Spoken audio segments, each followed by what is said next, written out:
soir les gars. Ça fait un moment qu'on traîne sur le sujet, mais on va parler d'une institution un peu comme celle à laquelle il a appartenu, la Navy, un personnage qui fait partie des top 50 meilleurs joueurs de la NBA, un personnage qui fait aussi partie des seules personnes à avoir fait des quadruples-doubles.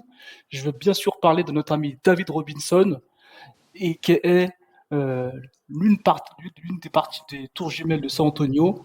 Donc je pense que ce soir, L'amiral.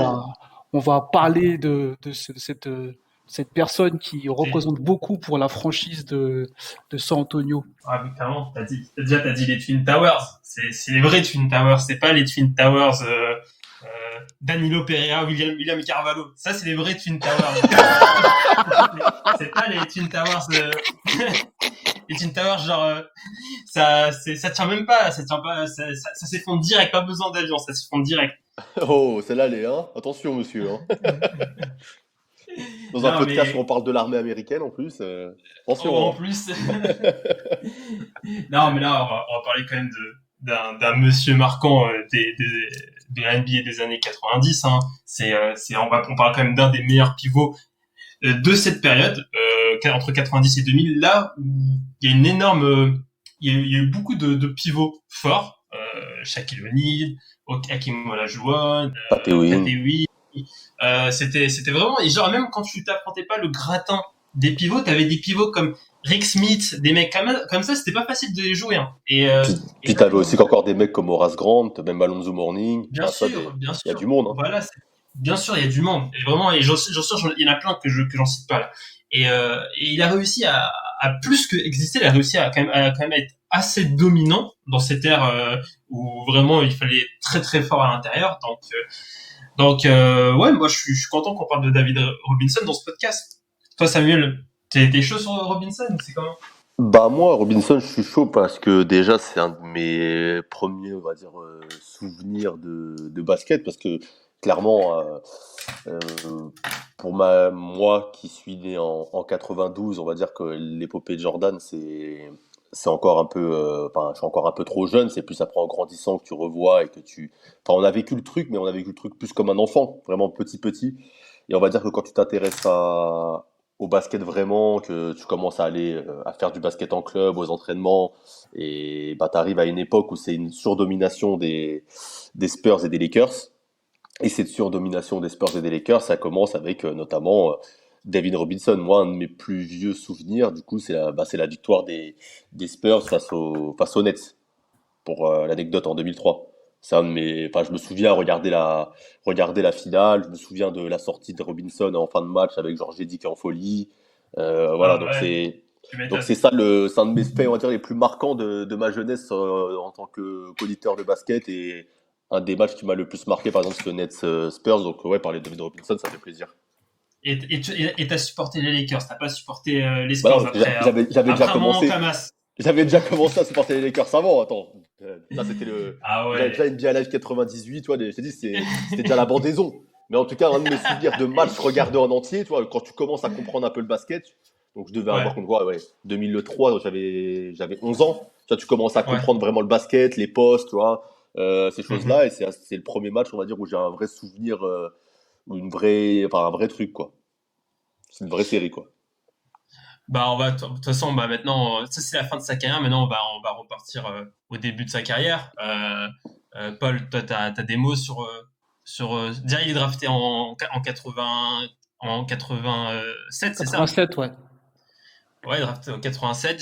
Par contre, je me rappelle plus trop de cette draft. Bah, C'est une Pippen, draft Pippen. Il y a Pippen. Ouais. Il y a qui d'autre dans cette draft d'important? Reggie Miller. Et il me semble qu'il y a Oh, aussi, pas mal. comment il s'appelle, celui qui était aux Suns, le meneur des Suns. D'ailleurs, Kevin Johnson. Kevin Johnson. Ouais, Kevin c'est Johnson. ça.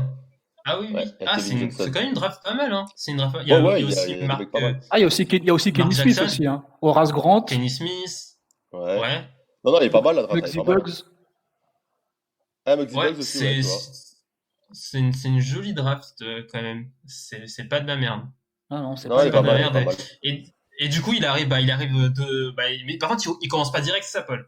Non, non, il commence pas direct parce qu'en fait, comme il a des obligations avec la Navy, il rejoint les Spurs seulement à la saison 89-90. Il a des obligations militaires, donc la Navy lui permet de, de rentrer en NBA à partir de l'année 89-90. Sachant en plus Ouais, ouais. que, en fait, ce qui me fait rire dans cette histoire, c'est qu'il devait faire plus longtemps et que c'est la Navy qui lui a dit c'est bon, tu peux aller. En gros, tu fais 2,16 m, il y a des tâches que tu peux pas faire. Ouais. Donc, je Parce me que ça veut demande, il y dire, a quoi ça veut comme dire tâche, genre, que tu peux pas faire?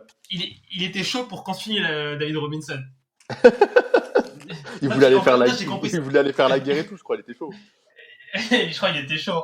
Mais de toute façon, quand tu vois son corps, tu vois le mec, il est prêt. Hein, c'est vraiment, c'est un corps de militaire bien entretenu. Vous savez, ça me fait penser Et à quoi, cette histoire, Rafik? Ça me fait penser à Forrest Gump, quand il est champion militaire là, de ping-pong. Genre, ça se trouve, on aurait vu la même chose avec David Robinson, la champion de basket militaire, ces conneries-là. mais grave. Grave.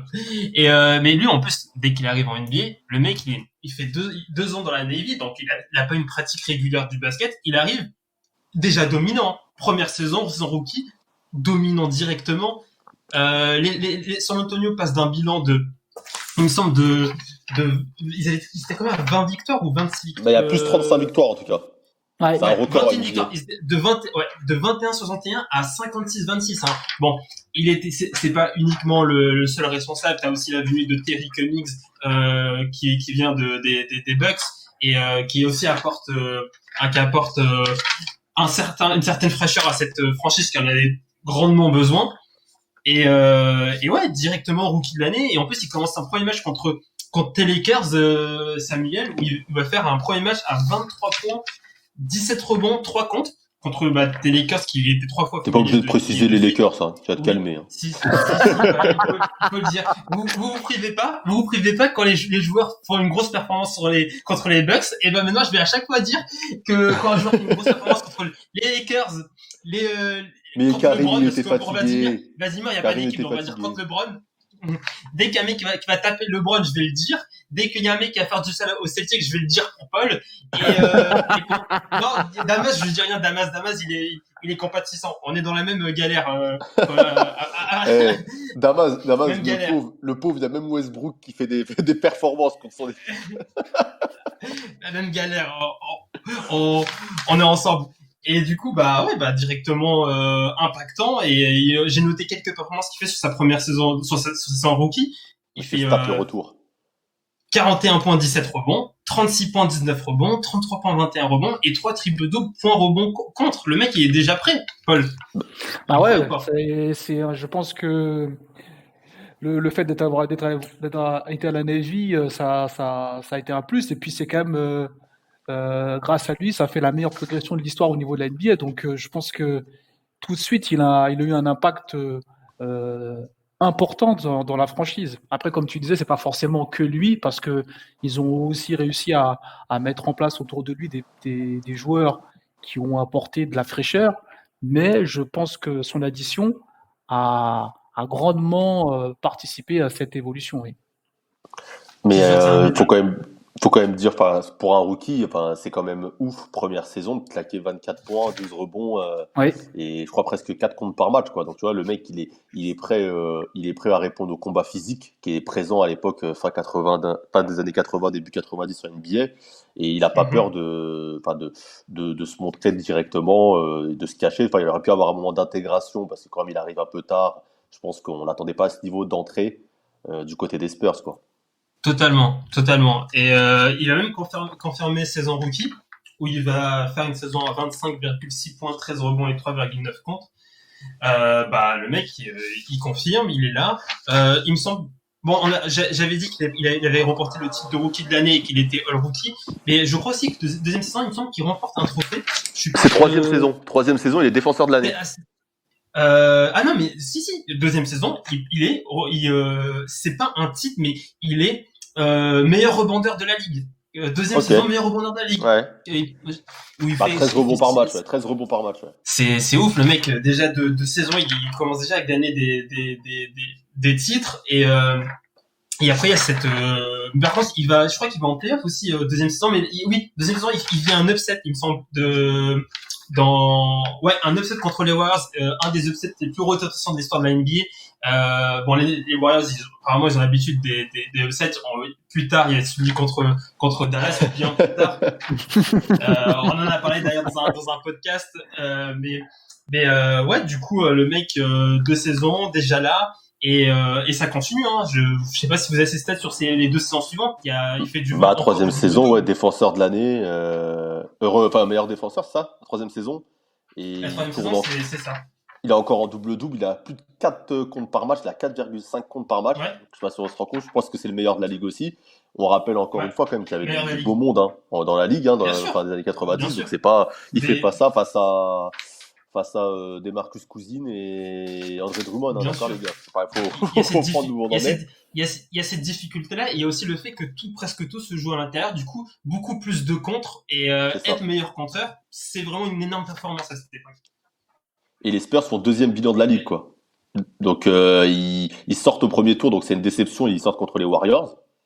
Donc c'est quand même une déception pour l'équipe qui est 2e de la ligue de sortir contre le 7e, surtout que tu as dit que l'année d'avant, il y avait eu ce petit upset. Donc c'est une année quand même sur le plan collectif qui est décevante, mais en tout cas sur le plan individuel, il continue de progresser et de montrer par Phoenix, qu'il est. Par Phoenix. Ils sont sortis par Phoenix en 92.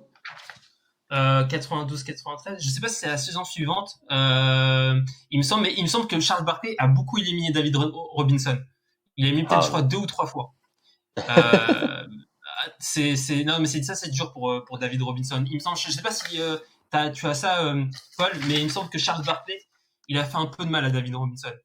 En tout cas, après, comme tu dis, je pense que c'était toujours dans un mouchoir de poche, hein, c'est-à-dire qu'en vrai, t'affrontais soit Barkley, Jordan, pour essayer de passer le barrage, quoi. Après, c'est vrai que, on a parlé d'upset, mais je pense que plus ça avançait, plus on va dire, tu étais face au taulier, quoi.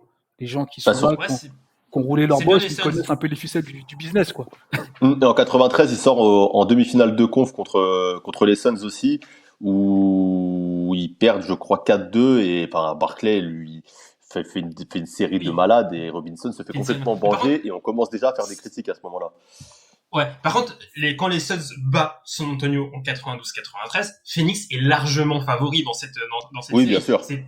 Il se fait, entre guillemets, gonfler, David Robinson. Mais c'est... Entre guillemets, genre il a dit. J'adore les entre guillemets gonflés. Non, mais voilà, tu vois, quand même, entre guillemets, parce que quand même, le mec il fait 26 points en se rebond, donc quand même, il répond présent dans la série. Mais après, regarde, quand même, tu vois, t'as un Game 6 où je crois que Barkley en face lui met 28 points, 21 rebonds. Ah ouais, mais non, mais... Tu vois, donc c'est quand même embêtant quand tu as un monstre physique comme ça, de te faire autant marcher dessus par un gars qui a un profil atypique, n'est-ce pas? Ouais, et totalement. qui fait 2 têtes de moins que toi, quoi. Enfin, c'est quand même gênant. Mais c'est ça, parce que déjà, David Robinson a une réputation d'être un très très bon défenseur, donc il y a ça qui fait tâche, et j'ai dit entre guillemets gonflé parce que sur les 2 games les plus importants, quand il y a après qu'il y ait 2-2, donc sur le game 5 et sur le game 6, Charles Barkley termine à chaque fois meilleur marqueur et meilleur rebondeur. Mais par contre, je ne serais pas dur sur cette défaite avec David Robinson parce que Phoenix est quand même largement favori parce que il me semble qu'à cette époque il domine la NBA du côté de l'Ouest, je crois. Il doit faire une saison genre à 59 ou une soixantaine de victoires. T'as des mecs comme t'as Kevin Johnson, t'as Tom Chambers qui est aussi un joueur très important à Phoenix, bon, qui est sur le déclin mais qui reste quand même un bon joueur de basket.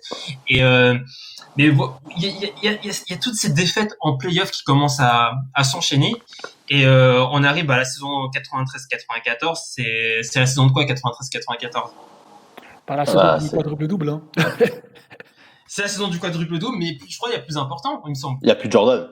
Aussi, j'avoue, là, c'est-à-dire qu'il y a trop de choses en 93-94. De ouf, je suis un ouf. Bah, il y a une deuxième chose un peu moins importante que l'arrêt de Michael Jordan.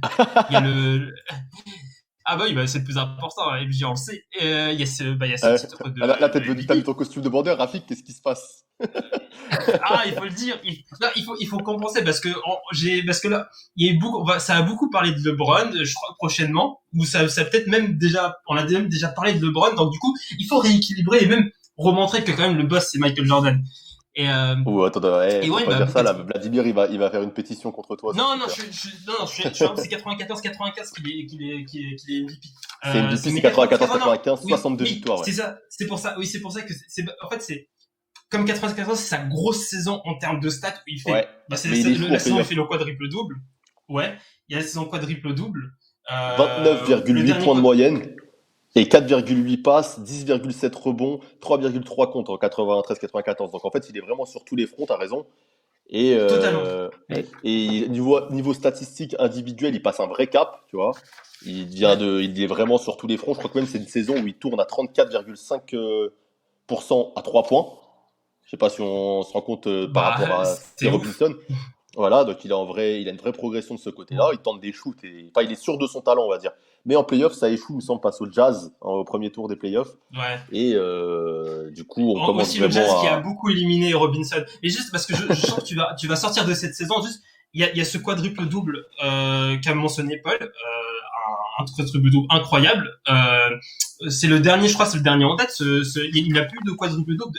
C'est le dernier de la NBA, en tout cas en cours. Et 34 points, 10 passes, 10 rebonds et 10 comptes. Et il y a aussi ce match à 71 points. Oui, c'est ça, contre les Clippers. Vas-y, Paul. Mais ce match-là, il y a une polémique un peu où Oui, on dit que les Clippers ont fait exprès de lâcher pour pas que chaque. Ah, carrément. Ouais, il y avait un débat, tu sais, pour le titre de meilleur marqueur de la ligue, il me semble. Oui, il y avait 0.0. Ouais, et ils disent que les Clippers auraient lâché pour qu'ils plantent ses 71 points et qu'ils finissent meilleur scoreur de la ligue. Après, ils disent que les Clippers c'était pas en fond. C'est un peu comme le dernier match de Kobe contre les Jazz où il met 60 points là, mais bon, il y a personne qui défend, quoi, tu vois. C'est pas. Après, c'est par rapport à ce que j'entends sur la période. Je sais pas si c'est vraiment approuvé et vérifié, tu vois. Mais en tout cas, les retours qu'il y avait sur ce match-là, c'était que. C'est vrai que c'était pas à fond en tout cas. Genre, et surtout avec un mec comme Shaq.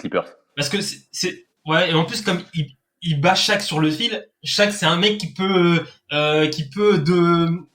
semer des rumeurs de ce genre il va dire on connaît Shaq, on le connaît, il a pour le show, il va dire un truc comme ça. Et aussi dernier point sur cette saison 96-94, même si elle est pas couronnée de titres ou collectif ou individuel, on sait qu'il a été meilleur rebondeur, meilleur contreur, et là il est meilleur marqueur, et c'est le deuxième joueur, ils sont que deux à avoir reporté ces trois titres honorifiques de meilleur contreur, meilleur rebondeur et meilleur je dis contreur, rebondeur et meilleur scoreur de la saison. Il y a que lui et Karim Abdul-Jabbar qui l'ont été, donc vraiment dédicace à Reda. Voilà, dédicace à Reda. Je pense que Reda va être très content d'entendre ça. Et on va passer maintenant à 94-95. C'est ça, 94-95, Paul, MVP. C'est ça, MVP, 62 victoires en saison régulière. Mais comme on a dit, malheureusement, toujours un personnage qui le barre quand faut faire la décision. Et là, c'est notre grand ami Hakeem Olajuwon qui brise les rêves, on va dire, de San Antonio et par la suite par la même de David Robinson par rapport à cette saison. Totalement. De toute façon, on en a parlé. Olajuwon là maintenant, il n'y a pas de entre guillemets, il a gonflé David Robinson. Là, tu t'es gonflé là. Là, tout à l'heure, j'ai mis les guillemets. Là, je mets pas de guillemets. Là, j'écris même gonflé en lettres majuscules, en lettres capitales. Genre vraiment tout en majuscules. Parce que déjà, il y a cette histoire de Olajuwon n'est pas MVP, c'est David Robinson qui l'est. Donc il y a un peu ce côté revanchard, on veut pas, mais revanchard, tu vois, il est en mode je suis quand même dégoûté qu'on t'ait donné le MVP alors que c'est moi normalement le vrai MVP. Donc il y a ce côté là et ouais, c'est là en fait on commence à se poser un peu des questions sur est-ce que Robinson n'est pas un peu le leadership, peut-être le leadership, peut-être. Moi j'avais pas pensé à ça, mais en tout cas est-ce que David Robinson n'est peut-être pas un peu trop soft quand il faut exprimer un peu de compétitivité, un peu de méchanceté? Il me semble que c'est ce que va dire Dennis Rodman, non? C'est exactement ça. C'est-à-dire que Rodman va rebondir là-dessus pour signifier que c'est un personnage trop tendre. Normalement en playoff, on est censé déclencher le mode assassin, le mode serbo-croate, mais pour lui, c'est encore les bisounours. Bah, on voit un peu, il me fait penser un peu au genre idéal. Robinson, toujours le sourire, le mec propre sur lui, la coupe militaire, etc. C'est vrai. C'est pas le gars qui t'effraie, on va dire. Physiquement, ça pourrait être une bête effrayante, tu vois, clairement, parce que Ah bah oui. le mec, il a un gap incroyable.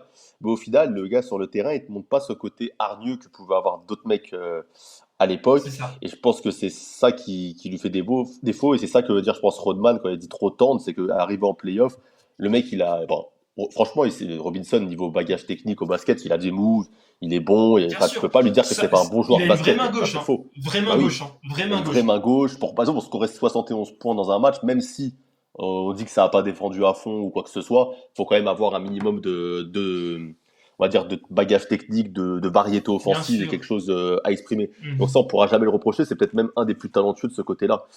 Et c'est pour ça qu'il était si polyvalent. Et comme tu as dit, qu'il a fini meilleur scoreur, meilleur contreur, meilleur intercepteur et tout. Non, Même pas meilleur meilleur défenseur tout intercepteur. court. Là, ça aurait été une dinguerie. Non, il a pas fait meilleur Ouais, intercepteur. meilleur intercepteur, ouais. Mais ouais, meilleur contreur, excuse-moi. Meilleur contreur, meilleur rebondeur et meilleur scoreur. Ouais, Meilleur il y intercepteur. avait des mecs comme Stockton. Qu'est-ce qu'il va gagner? Des mecs comme Stockton. C'est Des mecs vrai. qui font. Des Mais en mecs qui tout sont cas, là, ils font plus d'interceptions que de points des fois. non, mais c'est sûr. En plus, à son poste, il a pas trop l'occasion d'intercepter des ballons. Mais du coup, ouais, il va échouer cette saison-là. Saison ensuite 96-97, très très compliquée. Puisque déjà 95-96, il échoue encore. Et 96-97, il y a une grosse blessure en pré-saison qui lui fait rater toute la saison. Mais un mal pour un bien, puisque c'est grâce à ça qu'ils vont avoir le fameux choix de draft. Le fameux choix de draft 97, Mais Tim c'est Duncan. c'est vraiment un aliment de planète, hein, ce que tu viens de dire. Hein. Mm. Cette blessure de David Robinson, parce que par contre, c'est là qu'on voit que là, on a été dur avec David Robinson en mode il est soft, il est trop tendre, à juste titre. Mais dès que le mec s'est blessé, a fait quasiment une saison blanche, les Spurs ont disparu de la conférence Ouest. Non, mais c'est vrai ou pas? Ils ont gagné 20 matchs. 20 victoires. Wesh, 20 victoires alors que c'était une équipe comme sur la période sur les premières enfin sur les saisons de David Robinson jusque là, ça faisait en moyenne 50 victoires, donc c'est incroyable. C'est là que ça on remarque quand même. On dirait des stats des Timberwolves actuels. mais grave, c'est-à-dire que les parties c'est devenu Minnesota, c'est ouf et ça montre à quel point que David Robinson était important des deux côtés du terrain parce que c'était un très bon défenseur, mais c'est aussi offensivement. T'as très bien parlé, Samuel, de sa technique, de ce qu'il était capable d'apporter offensivement. Et ouais, hein, ça s'est vite ressenti. Mais en tout cas, un mal pour un bien. C'est 97. Qu'est-ce qui se passe 97, Paul? Il y a une draft. Il se passe quelque chose. Ouais, c'est la fameuse draft de Tim Duncan. Après, c'est vrai que comme l'a précisé Samuel, c'était un mal pour un bien. C'est-à-dire qu'ils sont passés par l'enfer pour revenir de plus belle. Donc l'histoire est belle et c'est vrai que même si la saison 98-99 a été raccourcie avec par rapport au lockout, cela a quand même permis d'obtenir le meilleur bilan et de remporter le titre. Donc c'est quand même pas négligeable. En plus, remporter le titre en perdant que 2 matchs sur les playoffs. Donc c'est encore plus. C'est en plus. Et il y a une autre chose. Et enfin en battant Agro, en plus. Oui, ils battent pas n'importe qui. Ils battent une équipe qui était sur un free pit, hein, et un duo. De toute façon, vas-y, parle-en, Samuel. J'ai pas envie de parler des Lakers 2000. Ça, c'est des gars. Non, mais déjà, je veux dire, en 99, ils battent Pat Ewing, tu vois, donc il bat un mec à son poste qui est une référence aussi. Contrairement, on a parlé de ses échecs face à Olajuwon ou encore face à. Ouais, mais Ewing n'est pas tout à l'heure à diminué. Barclays.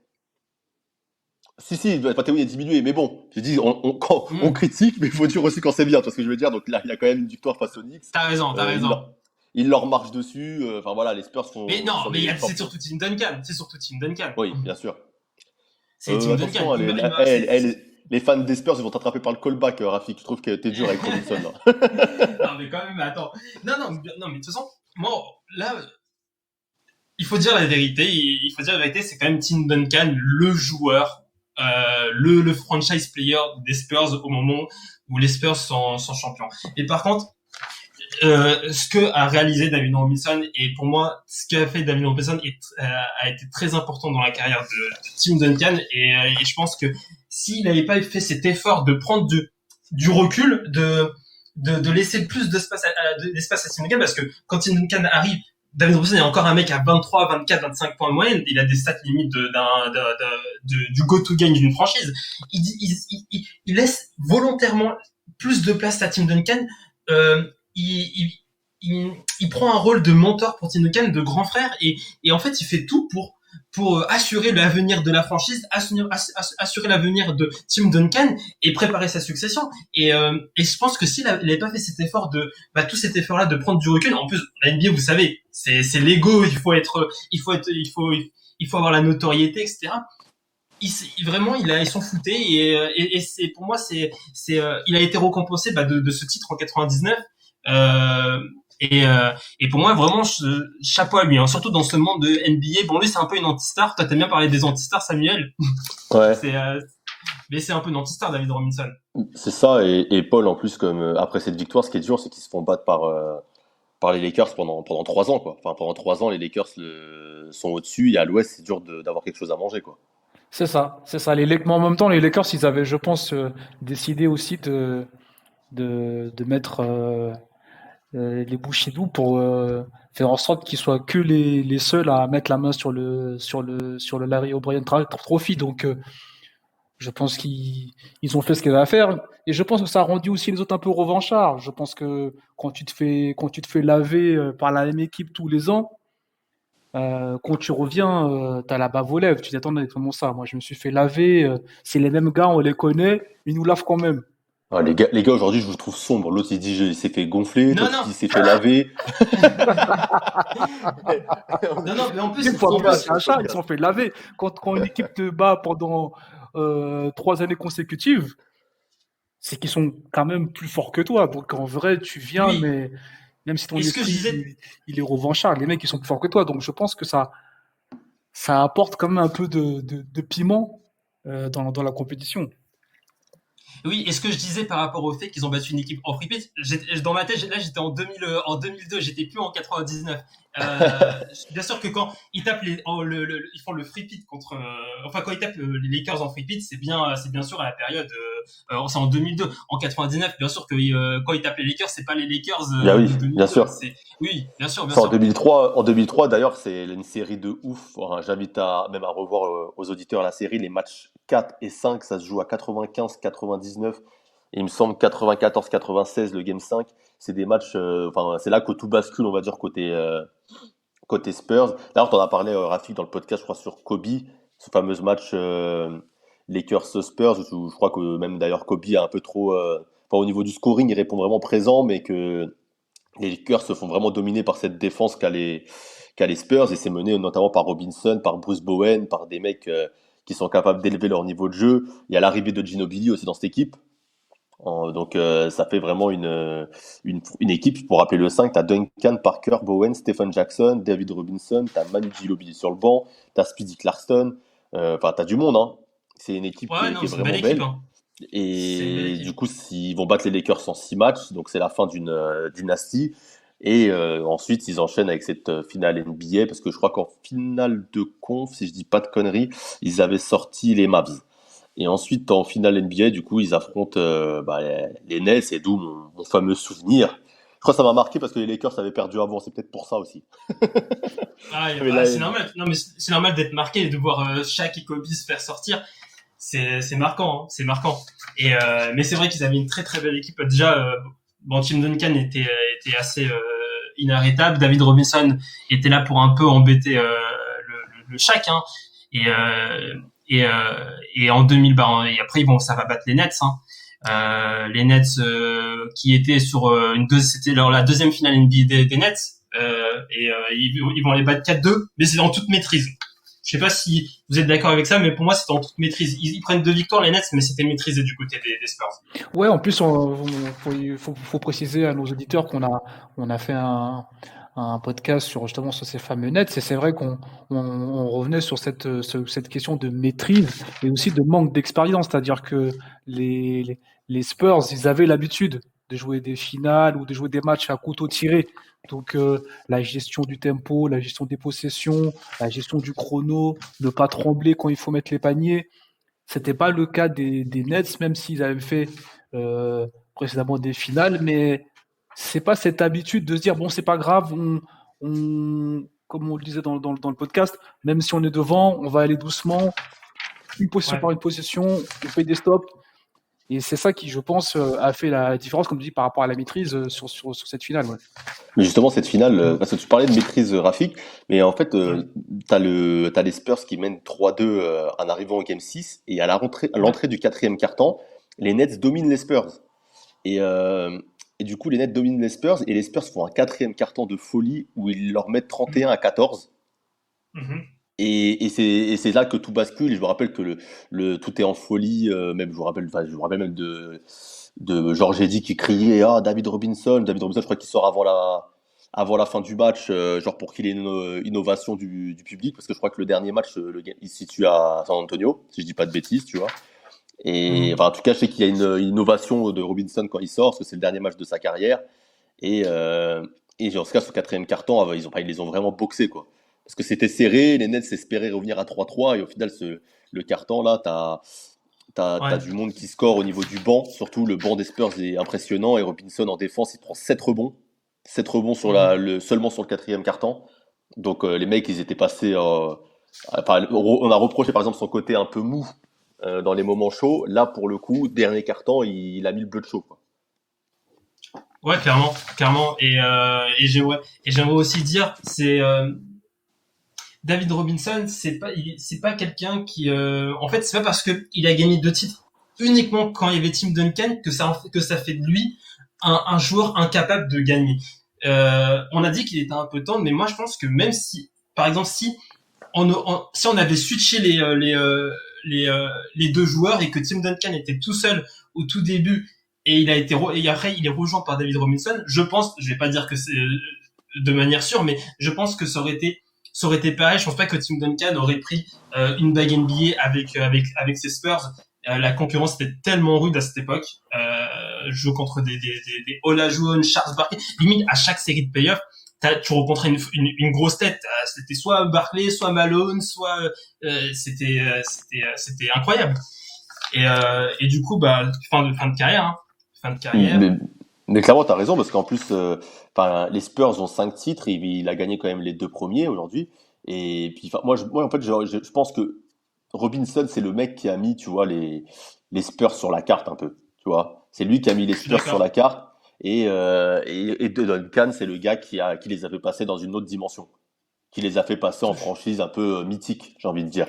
Après, nous, en France, on a encore ce côté-là, en plus avec Parker, donc ça rend la franchise encore plus connue et appréciée des gens. Mais et en plus, comme elle était ouverte au monde, même avec Ginobili, c'est quand même une franchise du coup maintenant qui est cotée un peu partout. Mais c'est vraiment Robinson qui était l'image de cette franchise. Avant l'arrivée de Duncan, c'était Robinson, quoi. Tu parlais des Spurs pour Robinson, c'est lui. Même s'ils ont eu des moments dans les années 80 où ils étaient quand même pas mal ou autre. Enfin, la star de cette équipe, quand tu penses aux Spurs, tu penses Robinson avant tout, quoi. Bien sûr. Et d'ailleurs, bah là maintenant, j'ai envie de parler un peu d'un événement après sa carrière, son discours au Hall of Fame. Je pense que c'est une vidéo assez connue. Je sais pas si vous l'avez vue. Bah déjà, je pense que Damas, il aurait aimé cette vidéo. Bon, Damas n'est pas là sur le podcast, c'est bien dommage parce que dans les remerciements, il a remercié son pasteur et parmi les premiers, il a commencé, il a dit, je remercie mon pasteur, tu vois, genre directement, genre c'est arrivé après sa femme, tu vois. C'est vrai que c'était quelqu'un de très croyant, très spirituel, le David Robinson. D'ailleurs, même pendant son discours de Hall of Fame, déjà au début, il dit on me laisse pas beaucoup de temps pour parler, mais il a quand même calé je crois 3-4 versets de la Bible, il a parlé d'un, tu vois, non, mais c'est vraiment quelque chose de très important chez lui, comme Hakim Olajuwon, où il était très croyant avec l'islam, mais c'est deux joueurs qui sont beaucoup aidés de la religion pour pouvoir performer en NBA, et il faut le dire, c'est quand même très important, ça aide. Moi, Paul, t'es plutôt d'accord avec ça? Ouais, mais ça C'est quelque chose. rejoint ce qu'on disait au début du podcast. Il a vraiment la carrure du gendre idéal. Tu vois, il y a pas eu dans sa carrière, il n'y a pas eu de rebondissement. T'as pas entendu d'histoire. Où- Rocambolesque. tu vois, Ah bah oui, c'est un type, il est clean. Il n'y a pas c'est de. pas, c'est pas Donc, Kit je pense Harington ou que Arenas. c'est ce que ça lui apporte, c'est-à-dire que de rester droit, de croire à certaines convictions. Et c'est pour ça que je pense qu'il a souvent, il parle souvent de l'Église parce que ça lui permet aussi de respecter certaines valeurs. Bien sûr. Mais moi, je trouve ça pour moi, c'est quelque chose qu'on devrait un peu plus mettre en avant, parce que quand même rester, comme tu as dit, droit, à garder cette droiture sur toute une carrière, ne jamais avoir d'écart, il a toujours été prof physiquement, il a toujours été fit, tout ça. Tu vois, moi, je trouve que c'est quelque chose qui devrait être plus louable que Ouais, mais c'est pas, justement, Rafik, comme tu l'as certains dit, joueurs que. c'est pas ça qui fait vendre. C'est pas ça qui fait C'est Oui, vendre. exactement par ce contre, que j'allais dire. c'est pas. Ah mais oui, ça, je suis d'accord. Mais juste pour ça, moi, je trouve que, par contre, là, ici, dans Team Duncast, c'est une discussion peut-être un peu plus sérieuse. On sait que quand même, c'est plus louable à réaliser David Robinson que certains joueurs qui ont gagné peut-être un titre NBA ou 2 titres NBA en étant un peu plus dominants que David Robinson. Quand on prend l'ensemble de leur carrière, quand même, moi, je trouve que David Robinson,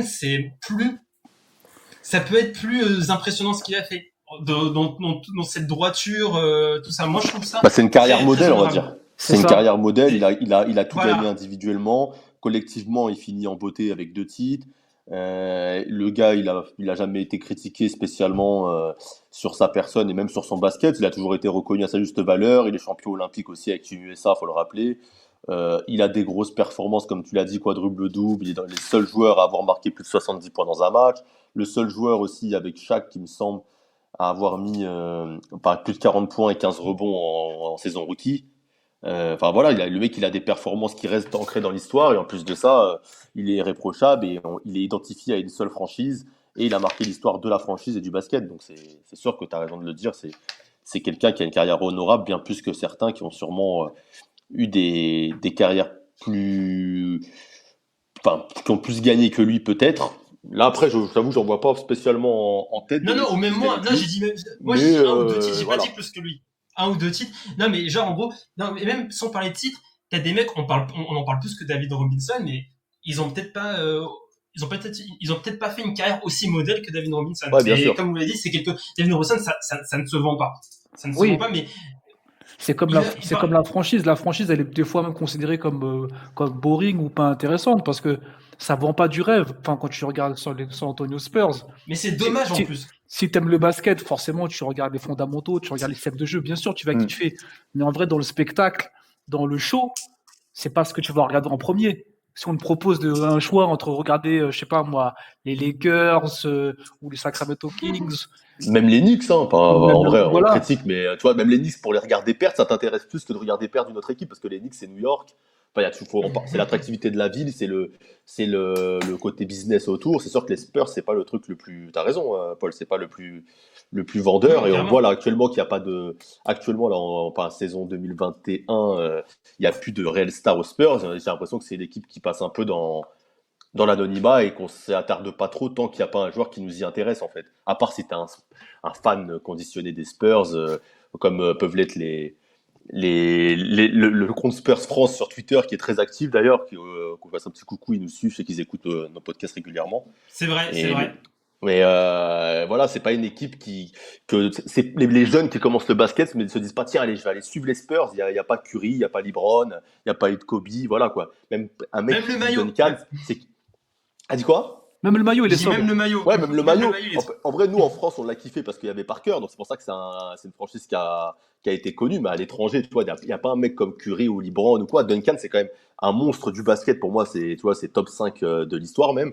Mais c'est pas un mec bankable, tu vois. Faut vraiment kiffer le basket et se pencher sur le basket pour te dire, allez, Duncan, c'est top 5, tu vois. Les mecs, ils vont sortir d'autres mecs avant, même des mecs qui n'ont rien Bien gagné, sûr. comme T-Mac ou quoi, avant Duncan, tu vois. Ah mais clairement. Et en plus Tim Duncan, c'est genre dans ce discours de Hall of Fame, t'as au bout d'un moment, il conclut un peu. Bon, c'est pas sa conclusion, mais avant sa conclusion, il fait quand même un bon passage de 1 minute sur Tim Duncan. Et genre il disait que voilà, est-ce que vous avez déjà prié plusieurs fois prié plusieurs fois jusqu'à avoir la réponse à vos prières. Et ben c'est ce dont je vous parlais, c'est Tim Duncan. Tim Duncan est la réponse à mes prières, et merci de Tim Duncan enfin il remercie Tim Duncan d'être venu aux Spurs, enfin de l'avoir aidé à remporter ces 2 titres. Et quand il dit ça, t'as Tim Duncan qui ne en fait il ne réagit pas, genre en mode le mec il est limite en train de faire une vraie confession et tout. Le mec il le remercie. Je vais pas Ah, mais dire c'est ouf, parce zéro qu'au final, réaction.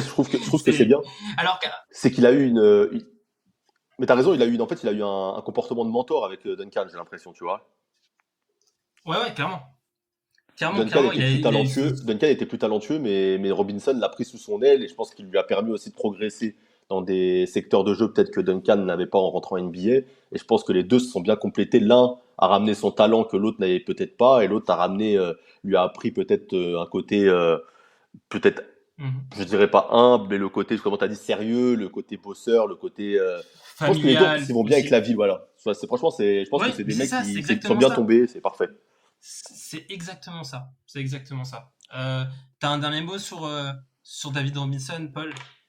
Ouais, bah, je Sur pense que vous l'ensemble avez de tout sa dit, hein. carrière? Il représente vraiment la franchise de San Antonio. Et puis, vous avez parlé aussi de l'état d'esprit. Je pense que enfin, quand on parlait de Tim Duncan, c'est vraiment un état d'esprit où en vrai, tu fonds dans le moule pour faire en sorte que l'équipe avance. Donc, il y a pas tu fais pas de remous, tu fais pas de vagues. Tout ce qui compte, c'est que le collectif tourne pour que, à la fin, on obtienne ce qu'on veut. Donc, c'est vrai que c'est plus facile à coacher d'avoir des joueurs comme ça qui sont prêts à se mettre au service d'une cause ou d'un objectif que, comme tu disais, des personnes qui ont peut-être même plus de talent ou même plus de titres, mais qui sont des vrais casse-têtes au niveau du management.